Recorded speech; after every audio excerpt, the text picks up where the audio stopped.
but even governing authority can go wrong and go bad. And our country has its roots in that very story. And yet, I believe our founding fathers did right and moral things to lead in a war for American freedom, to lead in the war for independence, to withdraw, not really rebellion in the bad sense, because rebellion biblically generally is a bad thing, but to actually fight against, in Latin, rebello means I fight against. So to actually fight against a ruler who has lost his authority through constant, serious abuses. Welcome to Crossroads. I'm your host, Joshua Philipp. Today we have with us again Perry Gauthier. He's the Vice President and North American Director of Capitol Ministries. Perry, real pleasure having you back on Crossroads. Thank you, Josh. It's a pleasure to be here. And so for those who don't know, Capitol Ministries, they're the group doing the Bible studies with Trump's cabinet. 11 of the 15 cabinet members are with their Bible studies.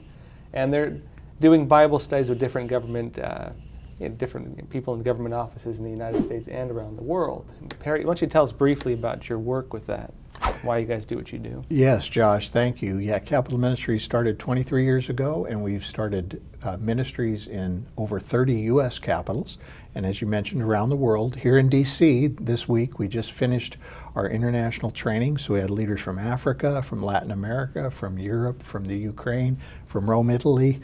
So we've got leaders all over the world trying to do what I'm doing as a Bible teaching pastor, trying to go into the capital realm and strengthen political leaders with what we've trying to give our leaders a good old-fashioned moral base. Yes, exactly. And as Christian ministers, we believe the best ethic in the world is the Judeo-Christian ethic as crystallized in the Bible. So we, with our freedom of religion here in this country, we walk into the capitals and we try to help and encourage people, not only as pastors, but as Bible teachers, and try to get that ethic into their mind so they'll vote right and they'll live right and they'll be statesmen and lead like men and women should lead according to true morals. And so today we're going to be talking about rebellion. And now one of the things a lot of people attack America on is the idea of whether the first rebellion, the American Revolution or the War for Independence, whatever you want to call it, was that original sin, so to speak, right? And Yes. what is the boundary to which a person can be pushed before rebellion is justified when you're facing tyranny? And it's an interesting discussion to get into. And I know, Perry, you've written a very interesting paper. We actually have it with us. I don't want to reference it the whole time, but it's this is your newsletter. Yes. And you make some very interesting points in here about, yes. It's called Rebel with a Cause. And what is justified rebellion? What is it? Right war? Yes. Is that the word? Yes. Just war, right just war. Yep. Yeah, so when is war right? And I think we'd have to start by saying that a couple of principles. Number one, that governing authority is established by God. Romans 13:1 gives not a description, but a prescription for human government. And it says this, that submit yourselves to governing authorities, for there is no authority except has been established by God, because governments are to punish evil and to promote good. Verse 4 of Romans 13 goes on to say, and government bears not the sword, which is lethal power. Government bears not the sword for nothing. So do you want to have no fear of government? Do what is right, and you'll have praise from the same. So there's some key theology there, that governments are established by God, and they're prescribed to punish evil and to do the right thing. Now, governments don't always do that. So you get tyrannical governments, and people say, what about Hitler? And I say, he proves, by the exception, the rule. The rule is God gives rulers to do the right thing, generally speaking, cross-culture, affected by a religious moral system. Governments are to rule the culture and keep general control over the culture, punishing the worst evils, even if it means lethal power, the sword, and then rewarding for the common weal or the commonwealth or the common good of the culture. So generally speaking, government is a moralizing agency using force and law to do it. So that's one principle. Governments are established by God. But what if, as you've said here already, what if the government becomes tyrannical? Now, tyranny comes from the Greek word tyrannos, which means terrible. Tyrannosaurus rex means the terrible lizard king. When is a government just fearfully terrifying? Well, it's when they start to do things and commit crimes against their own people who they're supposed to serve. Yet they commit crimes and atrocities against them, killing their own people, burning their villages, as is mentioned in the Declaration of Independence, one of the 27 charges in that sandwich of philosophical political content in the Declaration. One of those charges is that the king is burning our villages. He's ruining our trade, our inalienable rights given by God to life. He's ending. To liberty, he's restraining. To happiness, which is the happenstance to pursue prosperity and property, so that you might, of your own labor through equal opportunity, not outcomes, you might be happy because you've done that. He's going against all these things, and the founders. So not just a tax thing. As Yeah, not just the tax thing. Yes, right. Yeah, that's a modern twist on it. All we point out is the taxation issue, which is meant. It's like 1 out of the 27 grievances. But he became tyrannical in the sense that he kept violating layer upon layer and growing more and more terrible, tyrannical, so that the lower magistrates, because the colonial leaders, they were actually political leaders duly appointed in contract with England. So they were not just mere rogues or dissatisfied pilgrims, It's like, I just don't like that king. No, these were official people. He was the supreme ruler, but in the colonies, each head of the colonies, they were magistrates. We often use that term just to speak of judges, but they had magisterial or governmental duty to rule. So he was the chief magistrate, we might say. They were sub-magistrates, lower magistrates, and then below them were all the people. When does a ruler becomes so bad that you have to rebel? I think it must be included in the equation, which was the equation in the Declaration of Independence, that includes mass theft and mass murder.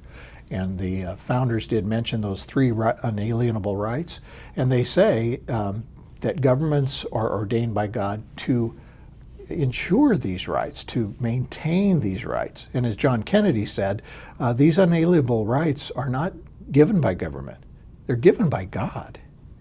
And so whether it's Kennedy or the founders, their governments prescribed, according to Romans 13, the prescription of what they should do.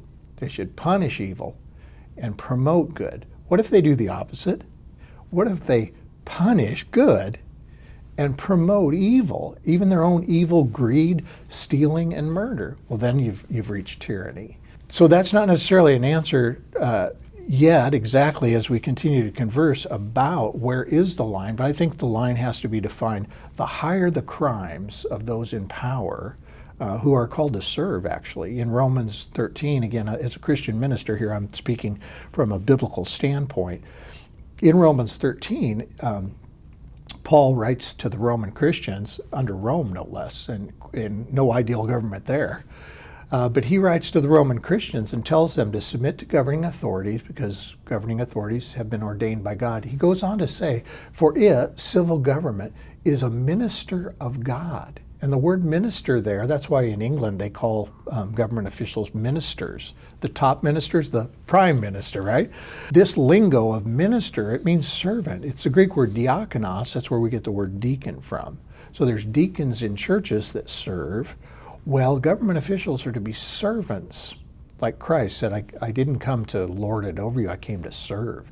In the Gospel of Mark, Jesus says, just as the Son of Man came not to be served, but to serve and give his life a ransom for many. Ideal leadership. But what if a government who should be a servant, prescribed to be a servant, can be described as a tyrant? something's really gone wrong here. And this is a universal principle.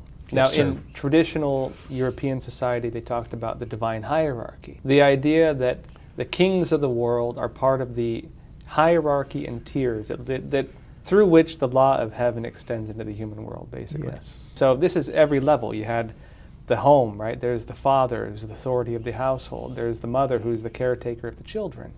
There is your landlord. There is your lord, your knights, your king, right, up to the angels, up to the different levels of heaven, up to God. You can find the old the old paintings showing this divine hierarchy. And funny enough, they had the same thing even in Eastern cultures.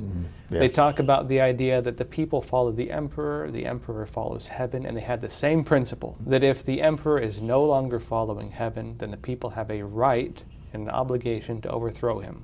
It's an interesting question of where is the line? You know, what is a line of normal endurance, the things that a people should endure before, I'd say, rebellion or war even becomes justified?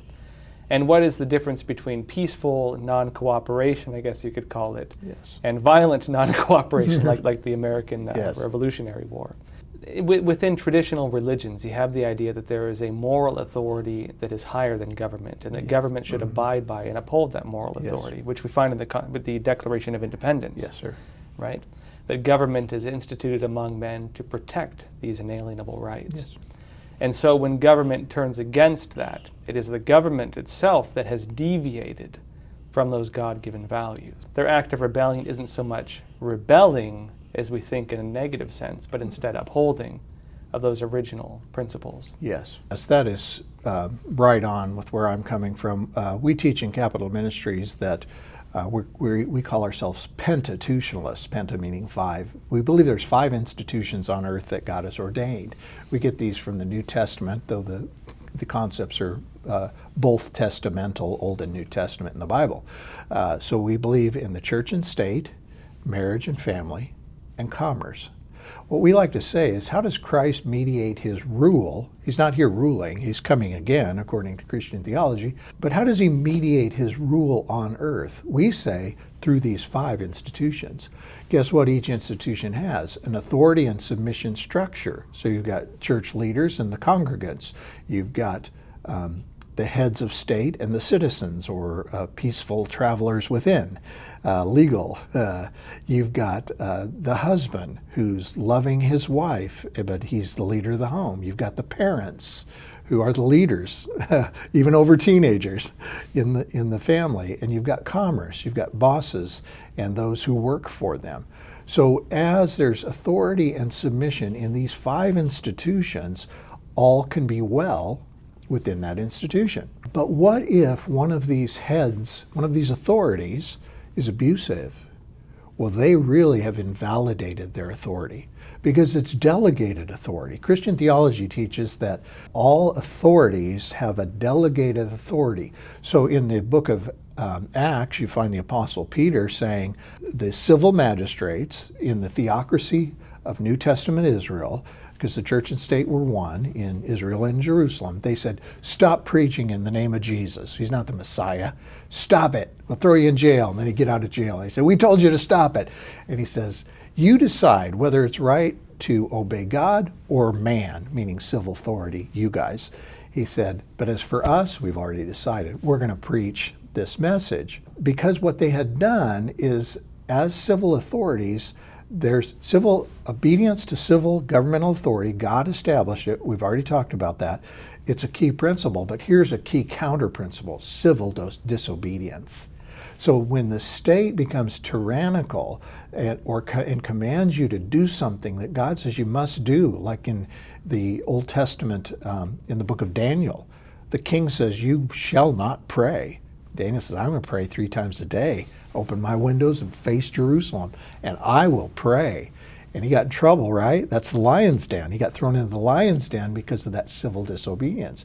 So when the state commands you to do something that God commands you not to do, like Pharaoh, let's change continents, let's change centuries, let's go back to Egypt in Exodus chapter 2 and chapter 1. The Pharaoh, and Pharaoh in Egyptian means big man. It originally meant big house, because the big man always lived in the big house, it became the title for the king, Pharaoh, the big man. So Pharaoh, king of Egypt, tells the Hebrew midwives, you got to kill all these baby Hebrew boys. There are too many. And it's a threat. And we know we've talked about previously when a swelling number starts to threaten a government. Well, he says, there's too many Hebrew boys, they could become soldiers. I want you Hebrew midwives to kill them, throw them to the alligators. And the Hebrew midwives decide it's better to obey God, who says, thou shalt not murder, than you, who says, do what I say, kill the Hebrew boys. So there's another case where a civil authority commanded and gave a fiat of law, and it was well disobeyed. So anyway, I might be astray from our point here, but what I'm trying to say is that all authority in Christian theology is only borrowed. It's only delegated to those who would responsibly use it. So Hitler is the classic case, right, in modern genre. I think there's a thing on the internet. How soon does an argument go before someone compares something to Hitler, right? Because he's just so classically evil. He just degenerated into such a monstrous beast, demonically, evilly murderous. Well, the problem in Germany, to just shift over in our thinking for a second, is the German church. People say, well, where were the German Christians? Well, they took Romans 13:1, which is prescriptive that a government should punish evil and promote good, as descriptive that it's always the right thing, that government leaders are always doing the right thing, which becomes ridiculous. And then pretty soon, Germans and German pastors are loading people into boxcars. Why? Because they didn't understand that it was prescriptive. They thought it was descriptive, and they didn't see the murderous intent, and they didn't see that when these authorities do terrible things, they've forfeited their authority.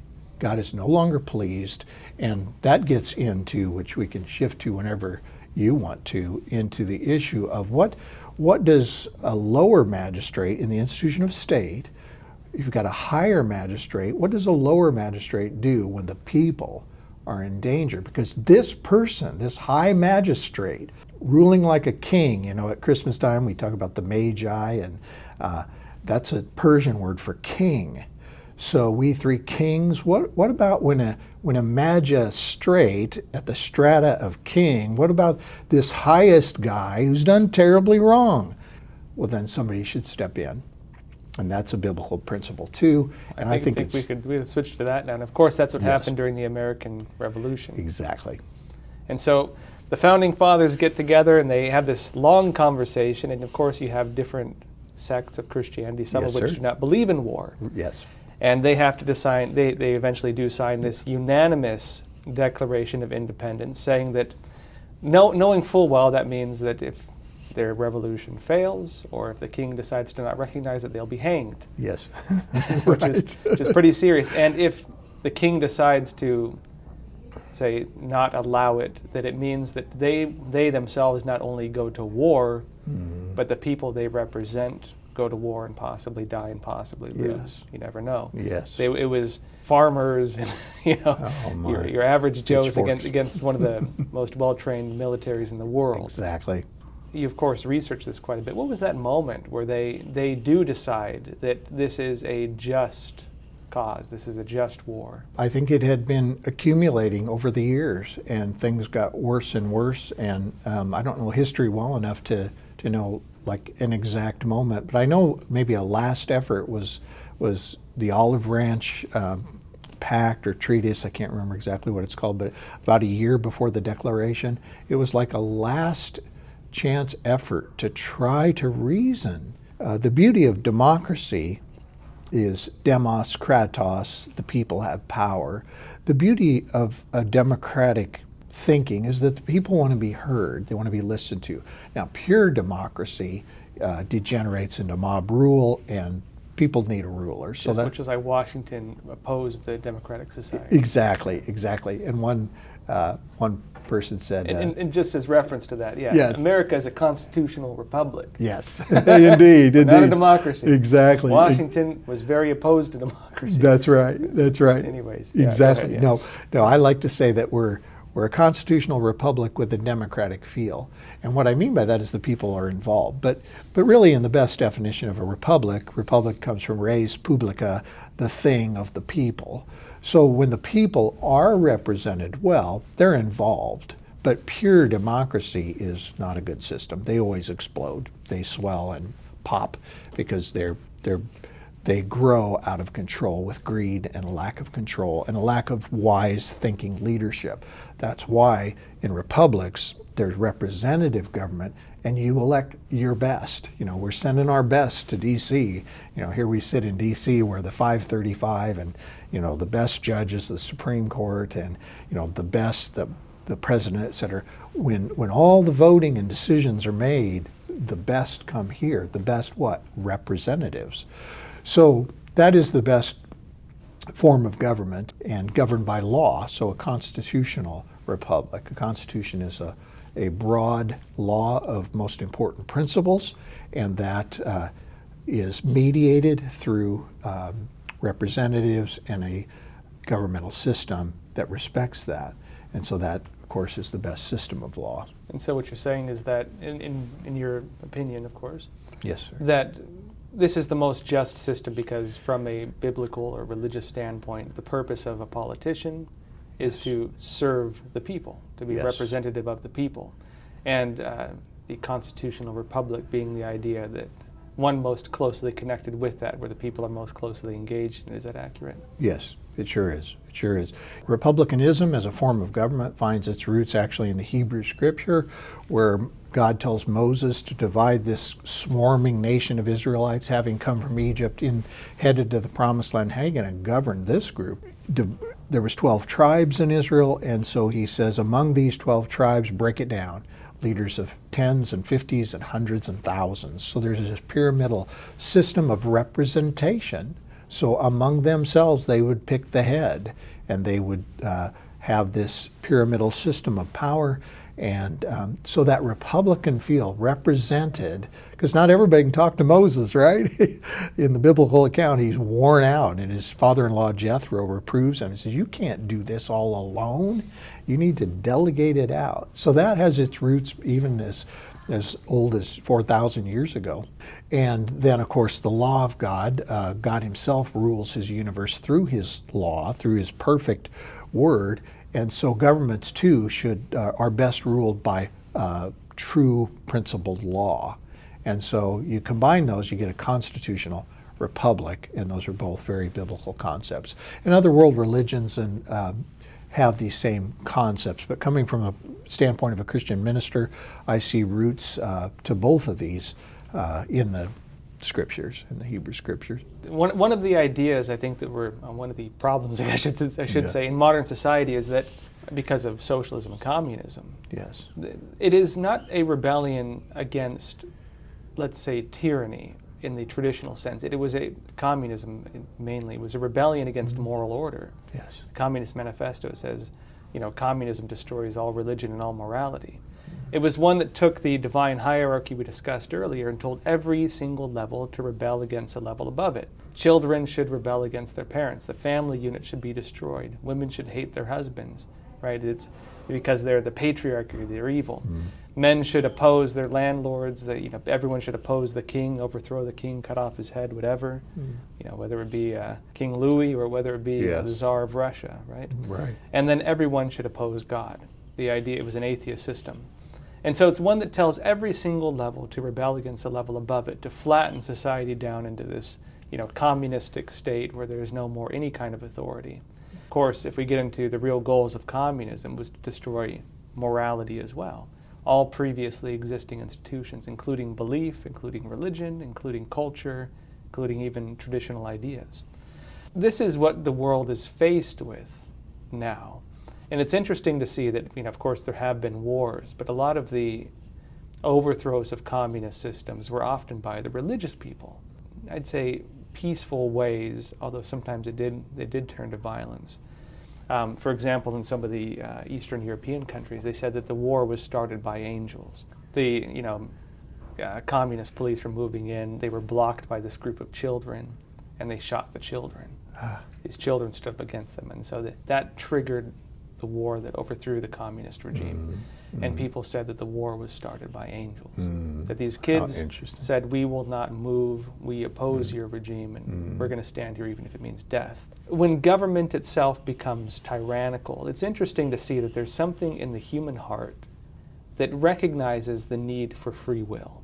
And it's something I'm starting to think might be innate, that might be just built into us. Yes. That we need free will. And the nature, I think, socialism especially, maybe not in its early stages, but in the latter stages especially, is one that seeks to dominate every single idea, every single, it tells you what to think, it tells you what to believe, it tells you what's immoral and moral with social justice. Yes.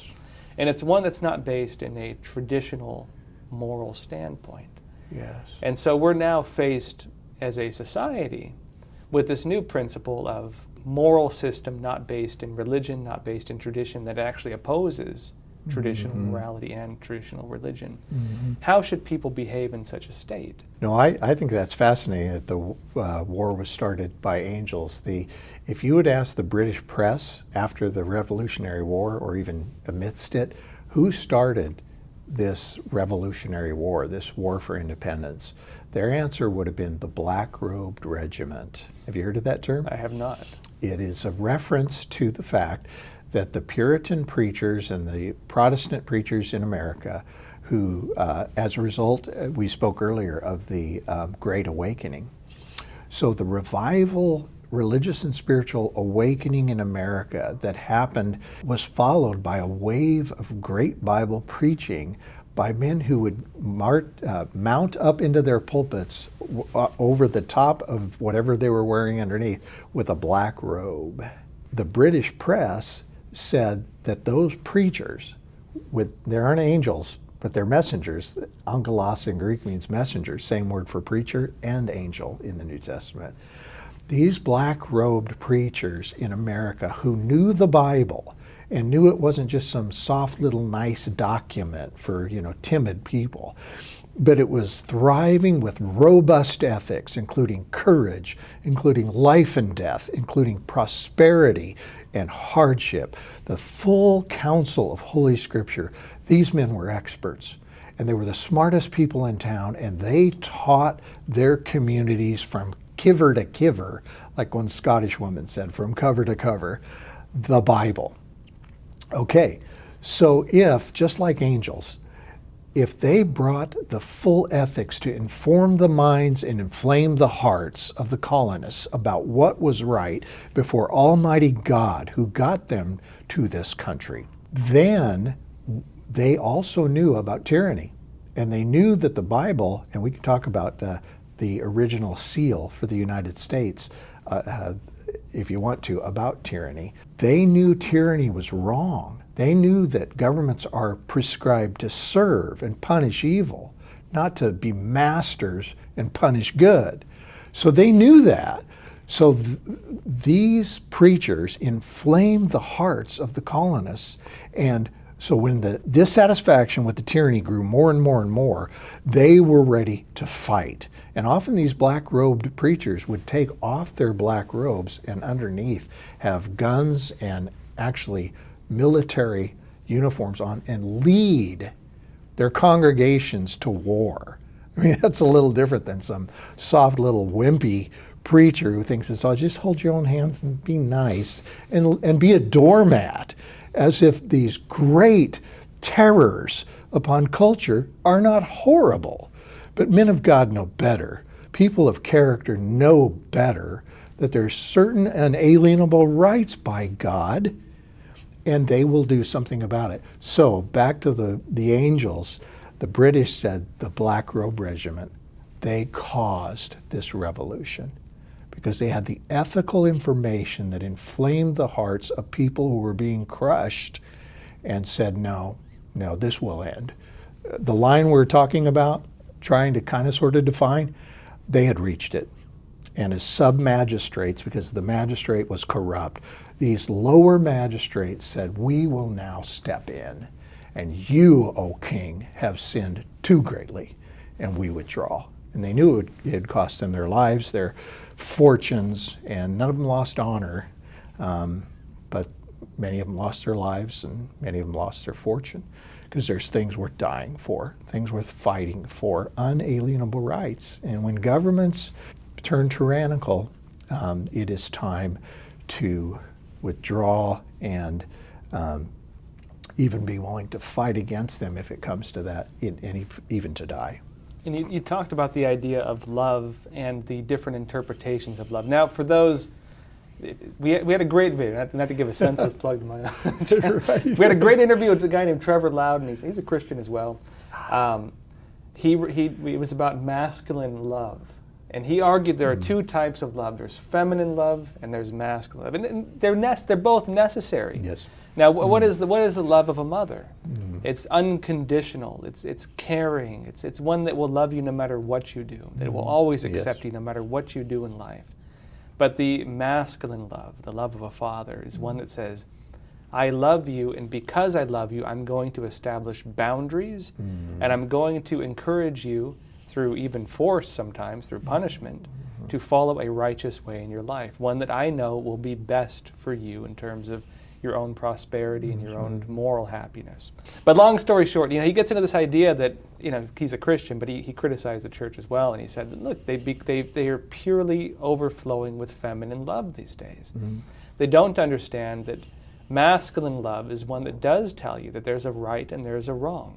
If we talked about the revival, and the old, you talked about under Jonah, but there was also the American revival, one huge part of history that's forgotten. That's right.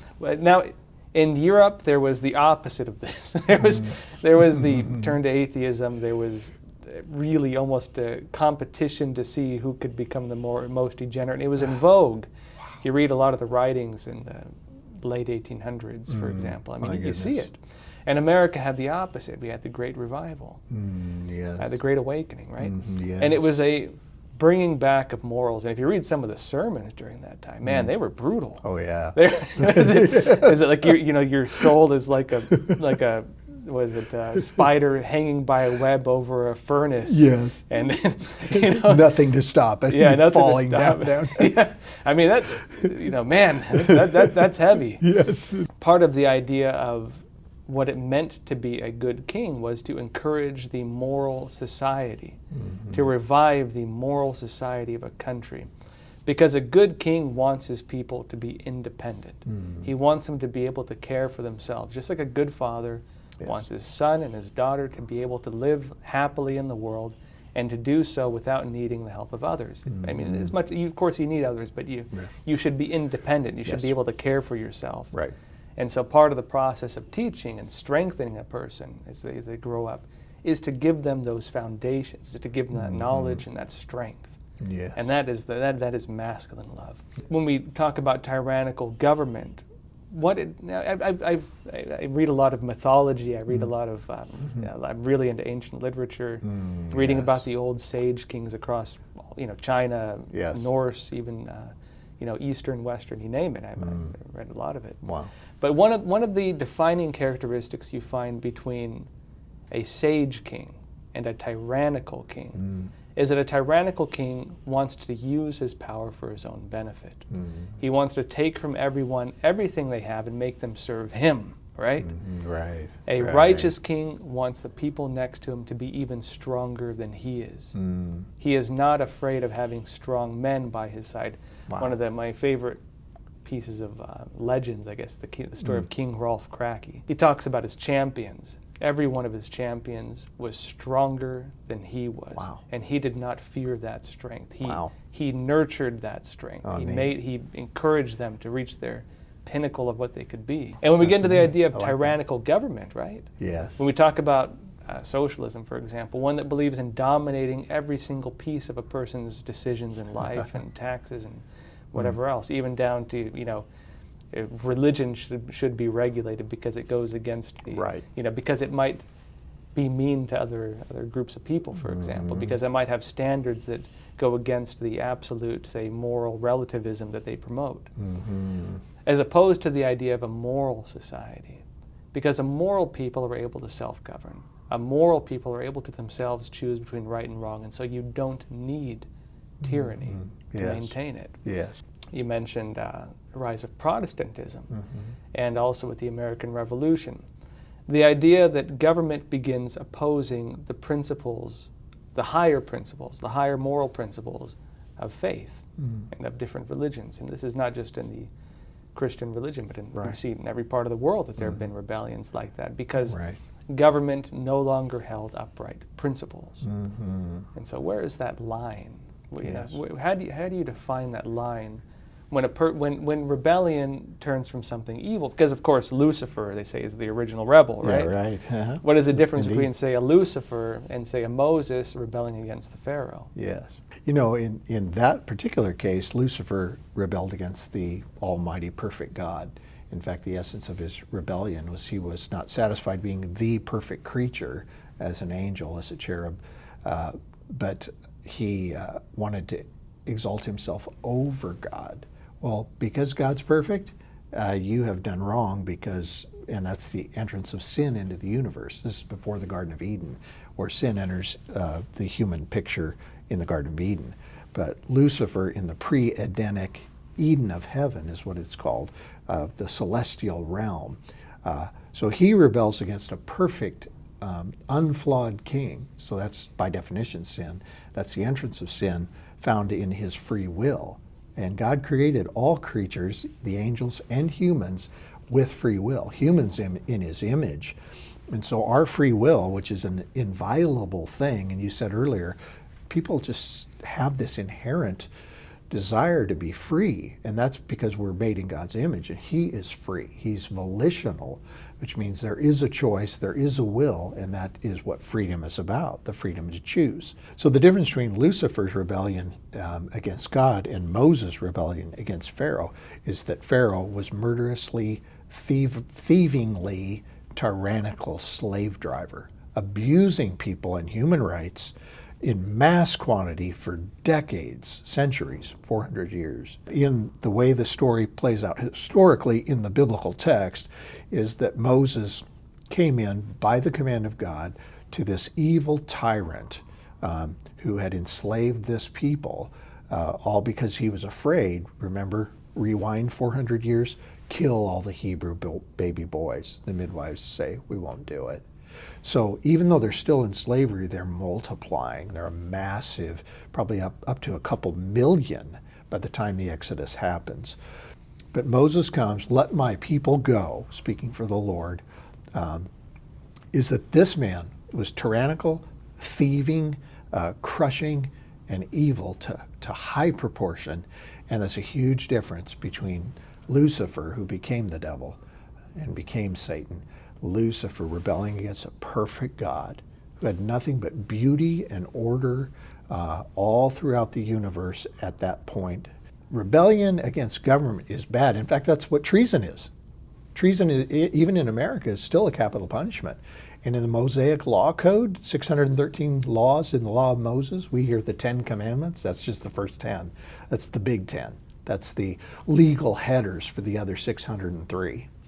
So the 613 commandments in Moses' law are given so that people can understand the ethics of God and understand how to live. But when a ruler is violating the moral laws of God and abusing his people and becoming tyrannical and murderous, one of the big 10, thou shalt not murder. And it's the Hebrew word reitzak, which means murder. It doesn't mean kill. And people who are against war and people who are pacifists, who are against just warfare and who are just pacifists and doormats, they often say, well, the Bible says thou shalt not kill. No, it doesn't. The Bible says thou shalt not murder. And murder and killing are two different things. Killing is just the taking of human life, the taking of life. But the taking of human life is killing, and the wrongful, premeditated taking of human life is what we call murder. And that's that's one of the great crimes. So, And so how do you define just war? just war? That's an interesting Yes. concept that people might not have heard of before, but it's an actual term, of course. Yes, it is. Yes, I think the Latin is something like ius bellum. So just war. So just war. The theologian Augustine, however you want to pronounce it, he came up with this theory based on theology and biblical concepts. But by the time he came along, he kind of canonized and summarized these principles of just war. So when is war just? Some of the principles of just war is that it must be in just measure.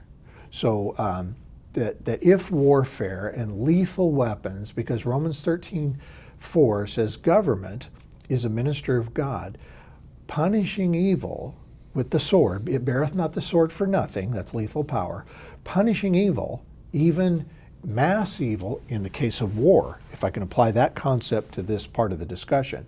So nations, part of the definition of a nation is you are able to defend yourself nationally and even protect yourself militaristically. So that's the sword.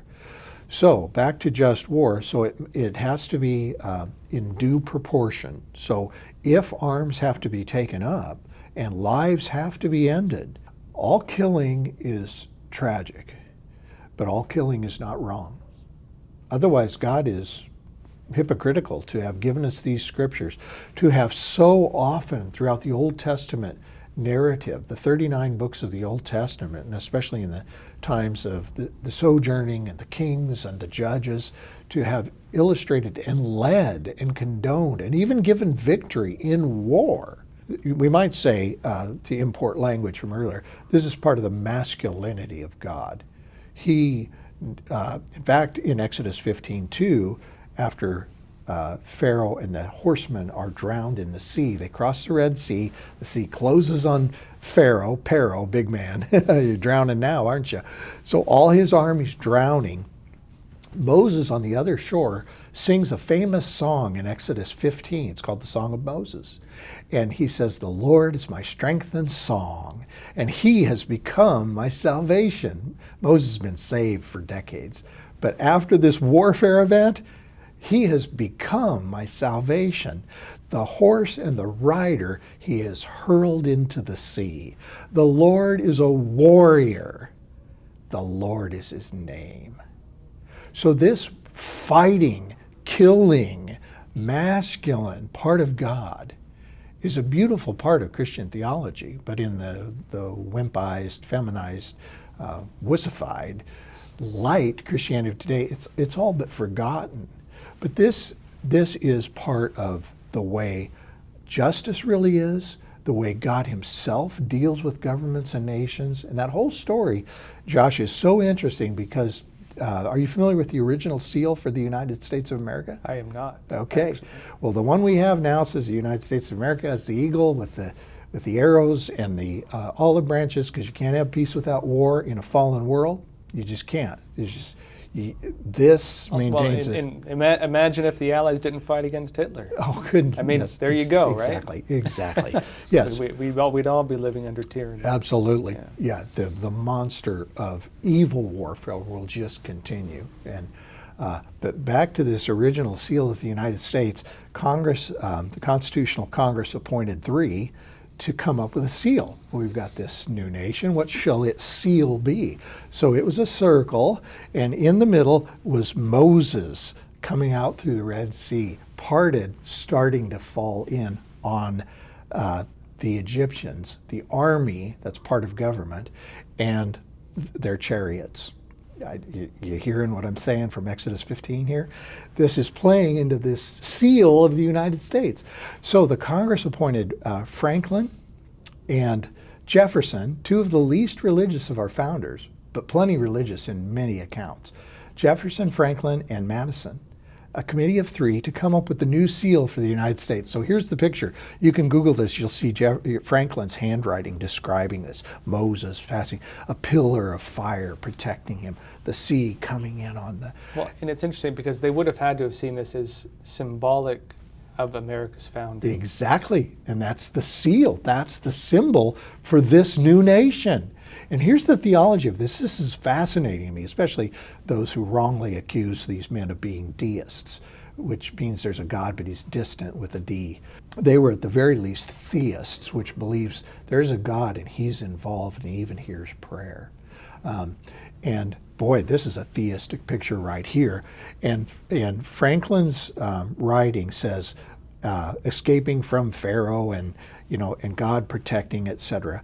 And so there's this picture from tyranny. See, that's the point. And guess what it said around the circle? Not the United States of America. It said, rebellion against tyrants is obedience to God. That's deep. That is very deep. And that is at the heart. Two of the least religious, probably not Christians, at least Jefferson, Franklin, but theists and so biblically informed back in that good day. Well, because they understood this history, I assume, as well. Did. They were read on all this history. They did.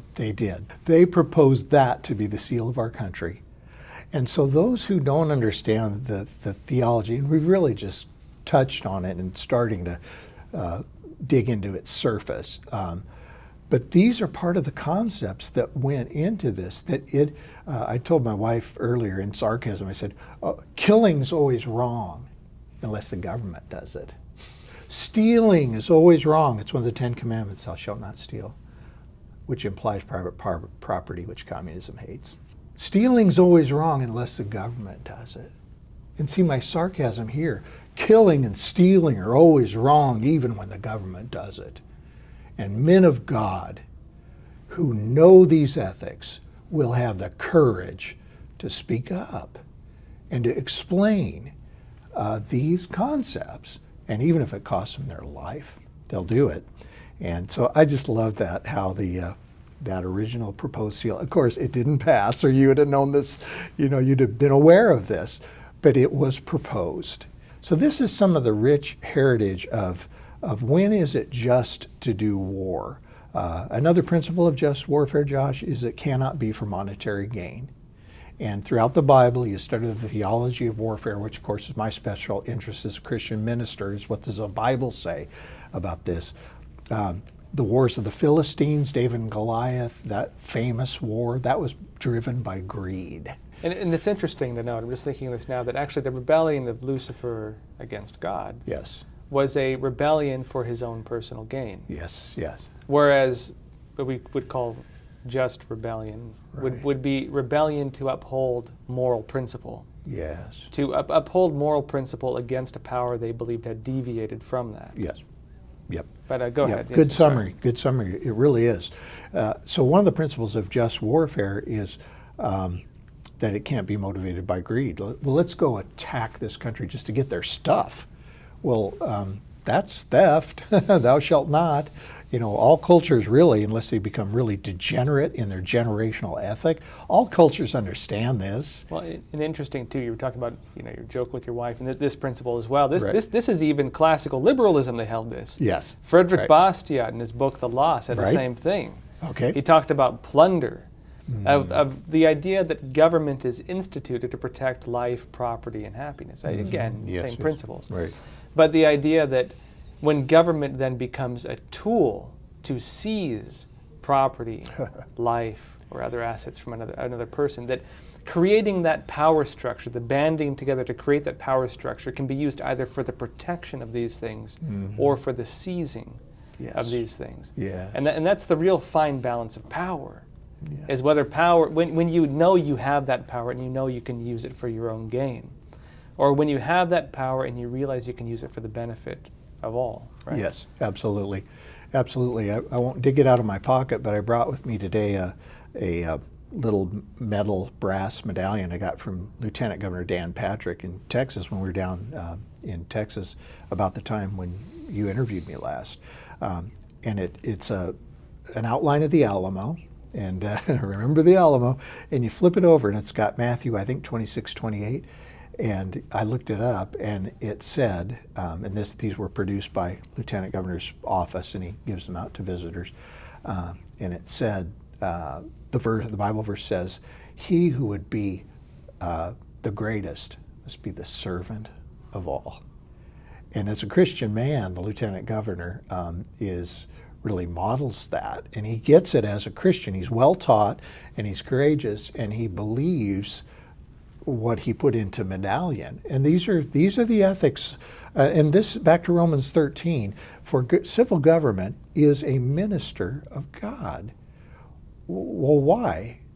To serve the people left on earth. Because he's coming again in Christian theology, but what do you do on planet Earth? He's here invisibly in his Holy Spirit and through his omnipresent presence, he's here. But as far as the actual outworking, he's delegated the running of planet Earth to us. And so how good or how bad this place gets, it's up to us.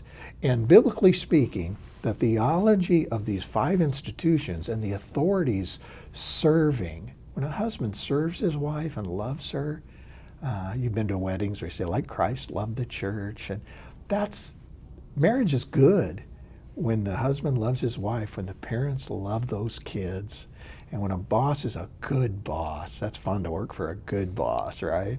And when governing authorities do good, like you just spoke of, that's what they're there for, to protect those unalienable rights. That's just essential in what they do. And so authority is meant to serve, and to serve according to right principles. And when they don't, and when they turn tyrannical, and they turn abusive, there comes a point where it is time to withdraw. It is time to say, your leadership is invalid. But if people of moral character won't speak up and won't say, thus saith the Lord, and here's the ethics that are truest. These are the ethics that have survived the millennia. The best cultures have these common denominators. And of course, me coming from a Christian minister's perspective, what does the Bible say? Especially in America with our Christian base. So unless we speak up, and I thank you for having a show like this and getting ideas flowing and the freedom to talk and to have free press and to speak about our, First Amendment rights and, the Second Amendment related to tyranny, right? And the first proposed seal. It's not for deer hunting that we need, the Second Amendment. It's to protect yourselves against tyrants, just in case the government ever gets so evil that it would try to kill its own citizens. That happens, right? And so socialism killed more than 100 million people over the last 100 years. Oh, exactly. 100 million, some estimates put 150 million. Exactly. Some even higher. Yes, just astounding. Well, that Second Amendment's all about that in this very discussion. But then, the First Amendment is first for a reason. This comes after this, because if we don't have freedom of religion and freedom of speech and free expression, well, if those essential freedoms are crushed and clamped down upon and suppressed, and as you mentioned in communism, destroy all religions, because the state is God, that atheistic state, there is no God except the state. We're the highest being. We're everything. Well, of course it would make sense to them to pound down other free thinking men and their consciences according to a religious view. And of course, the protests right now in Hong Kong, that's what they are standing against. Exactly. Yeah. Exactly, yes. And I just read in the Epic Times this morning, and thank you for that. I subscribe, and I'm so glad it comes on my phone. Good to hear, yeah. Yeah, so I'm looking at December 12th, the Epic Times, and it talks about the Hong Kongers and how they're protesting, and how a man has taken the Google map and his 15 hours a week of research of those establishments that are pro-freedom, I might say, and they're yellow, and really strong freedom are dark yellow, and then the blue is the more oppressive, and he's got establishments because their protests aren't being heard, and people with free hearts and free speech want to let their views be known, especially if they feel they're being wronged by those who are supposed to serve them, who are hurting them instead of serving them. So they're protesting, and they thought, well, you know what, how about economic protest? How about if we start going to these establishments, vote with your wallet? And so to me, that is so interesting that they're not it's not a rebellion. There's no guns. Let's go. Shoot the emperor. But there is this thing going on, and it's so interesting. These are just human rights. They're abuses of human unalienable rights to life, to liberty, and the pursuit of prosperity. And yet when governments don't use the power to serve the people, but use the power to crush the people are going to speak up. In Proverbs, there's a couple of key verses that King Solomon wrote about thousands of years ago. He says, when the righteous rule, the city rejoices. But when the wicked are in power, the people groan. It could be very good, and I'm hoping for better things in America. I'm hoping and that's why we exist as Capitol Ministries. We're trying to affect political leaders at city, county, state, and federal level, and even international, to get these rulers thinking of the best ethics so they can rule as servants to serve the people so the city rejoices. Civil harmony, unity, and beauty can happen. It can. It's God's idea in these 5 institutions. Government's God's idea, and a very good idea at that. I tell my senators in Bible study, civil servants are societal saviors, sort of. A lot of S's there. That's what preachers do. Civil servants are societal saviors, sort of, senators. Did you know if you serve people according to good principles, the city rejoices? And then one more verse for you out of the Old Testament. It says that sin is a reproach to any nation, but righteousness, that means right living, right thinking, right doing, righteousness exalts a nation. And I don't believe that's just for the nation of Israel, even though the Tanakh is the Old Testament for the Hebrews, and that scripture is found there. Of course, in the Judeo-Christian binding of the Bible into Old and New Testament, we accept that principle as beautiful. But I believe it applies to every continent, every people group. When there's sin rampant throughout a nation, it's going to destroy that nation, like Lincoln said, from within. But when people are doing right, and like, was it Franklin that told the woman, what kind of government have you given us? Yeah, there's Ben Franklin. Yeah, what's the verdict, doctor? Yeah, what's the verdict? Yeah. He said, well, we've given you a republic if you can keep it, because it takes a moral, educated, self-governing people. So it's close to that. Yeah, to keep a republic. These are great principles, and related to the rebels with the cause, there is a time for just war. In Ecclesiastes chapter 3, you hear that quoted at funerals a lot. There's a time to love and a time to hate. There's a time to pick up stones and lay aside stones. There's a time for peace. There's a time for war. Biblically, there is a time for war. But the principles that have to be observed are principles of just warfare, that it can't be motivated by greed. It has to be in proper measure. There has to be a distinction between combatants and civilians. It has to be started by a legitimate government authority. This one of my favorite books, Outlaws of the Marsh. It was about I can't remember, I'm terrible with the dynasties. Can't remember, it was one of the dynasties, but it's an old book, hundreds of years old, right? Right. Okay. And the idea was about this rebellion where these good men are basically persecuted by a tyrannical government and become bandits and join together and form a rebellion that overthrows all these corrupt ministers of the state. And there's a quote in there similar to one thing you said. It was something along the lines of, when strong men gather, evil men flee. Ooh. Yeah, isn't that nice? Whoa, I like that. Perry, I guess just last question. Yes, sir. What's the key takeaway you wanted people to get from this? What was the main idea you wanted to communicate? If you could leave something with our viewers. Yes, Josh, I think probably the key concept is that governing authority is a godly thing, but even governing authority can go wrong and go bad. And our country has its roots in that very story. And yet, I believe our founding fathers did right and moral things to lead in a war for American freedom, to lead in the war for independence, to withdraw, not really rebellion in the bad sense, because rebellion biblically generally is a bad thing, but to actually fight against, in Latin, rebello means I fight against. So to actually fight against a ruler who has lost his authority through constant, serious abuses. My Nebraska senators, when I originally taught that, to be strengthened in their spirit, to not only know that they have a duty to do right, to be servants, and to govern ethically, but to understand that our nation was founded and birthed through something as serious as war.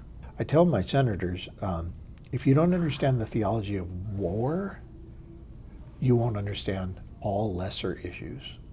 So really, war is an important subject.